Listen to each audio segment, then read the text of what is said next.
মুকিম সহ তাইজুল ইসলাম সহ মুরব্বিয়া আপনাদের উৎসাহ দিচ্ছেন। আমি দেখতে পাচ্ছি প্রত্যেকটি টিমের মধ্যে তারকা সমৃদ্ধ প্লেয়ার রয়েছে। তাদের সুবল প্রমাণ, তাদের জ্ঞানপূর্ণ প্রদর্শন করার সুযোগ ততটা হয় না। এরপর আমরা বুঝতে পারি আসলে ওদের পায়ের মধ্যে কাজ আছে।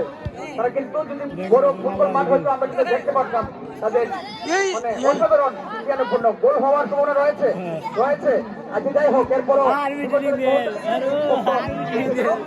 আমরা আশা করি তাদের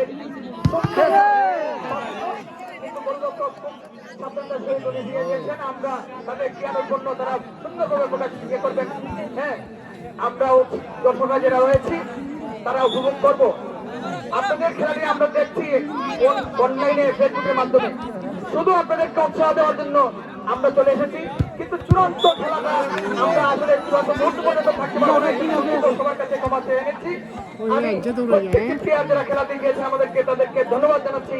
আর আগামীতে যারা খেলবেন কিছুক্ষণ পরপরই খেলা সংগঠিত হয় 10 মিনিট পর পরে প্রত্যেকে সুন্দর খেলা প্রদর্শন করবেন সেই প্রত্যাশা রেখে সবার প্রতি খেলা দেখার আহ্বান জানিয়ে আমি আমার শুভেচ্ছা বক্তব্য শেষ করছি। রেফারি সাহেব ইতিমধ্যে